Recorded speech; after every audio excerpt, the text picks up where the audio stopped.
ভীষণ আনন্দ লাগছে। ফাইনাল দেখতে দেখতে ফাইনাল চলে আসলো, ফাইনাল চলছে, ভীষণ এনজয় করছে দুইটা টিমের হাড্ডাহাড্ডি লড়াই। এখানে আমরা প্রফেশনাল কেউ ক্রিকেটার না, আমরা এই কয়েকদিনে শিখে যতটুকু খেলতে পেরেছি। আমাদের টিমের প্রত্যেকটা টিমেরই ছেলেরা দুর্দান্ত ভালো খেলেন। খেলার দিন প্রত্যেকের আসলে ভালো একরকম যায় না, কিছু কিছু দিন কারোর হবে, ক্রিকেট এমনটাই কারো দিন কখনো হবে না। বাট ইকুয়ালি হ্যাপি অন্য টিমরা উঠতে পেরেছে বলে। তো যে আসলে খেলুক সবাই আমাদের কো-আর্টিস্ট। সো যারা খেলছেন ওনারাও কো-আর্টিস্ট, যারা হয়তো ফাইনালে উঠতে পারে না, যাদের টিমে আমি ছিলাম তারাও আমাদের কো-আর্টিস্ট। সো হ্যাপিনেসটা আসলে ইকুয়ালি। দেখতে তো এসেছি, তো যেই টিমই খেলবে দেখতে তো আসবোই।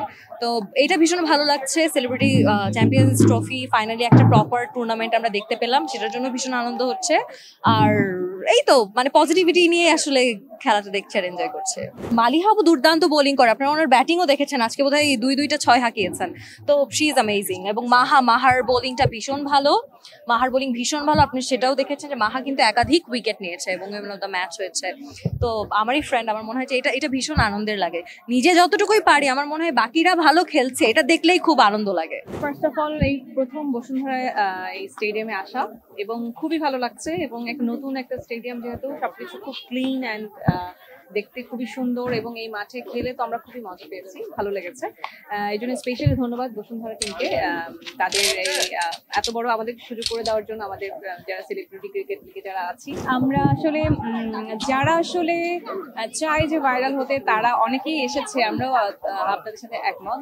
বাট হয় না, তারা আসলে এবার খুব একটা স্কোপ পায় নাই, খুব অল্প পরিমাণে জিনিস ছড়িয়েছে। বাট আমরা সবাই আসলে প্রথম থেকেই আমাদের টিম থেকে বিশেষ করে সেলিম ভাইয়ের পরামর্শ ছিল যে এমন কোনো কিছু করবো না যেটা আমাদের মানুষ আমাদেরকে নিয়ে কথা বলবে, কারণ আমরা যেহেতু পরিচিত মানুষ, আমাদেরকে সবাই জেনে জানে, এবং আমরা শিল্পী।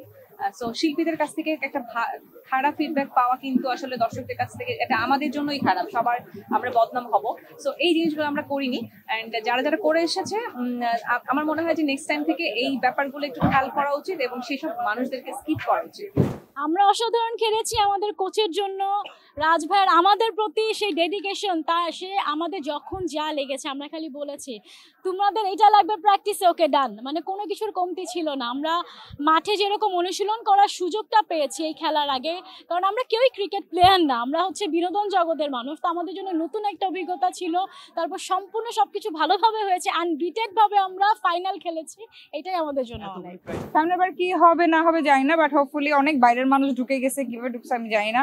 সামনের বার যেন আরো স্ট্রিক্ট হয়, বাইরের মানুষগুলো যেন গ্যালারিতেই থাকে, তারা আমাদের গায়ের উপরে এসে পড়তেছে, তো এই জিনিসটা যেন না হয়। মোবাইল দিয়ে ভিডিও করে উল্টাপাল্টা, মেয়েরা কখন প্র্যাকটিস করতেছে, কখন স্ট্রেচিং করতেছে, এগুলা এদের ভিউর জন্য করে, এটা তো বুঝাই যাচ্ছে। আর মেয়েগুলারও আরো খেয়াল করা উচিত।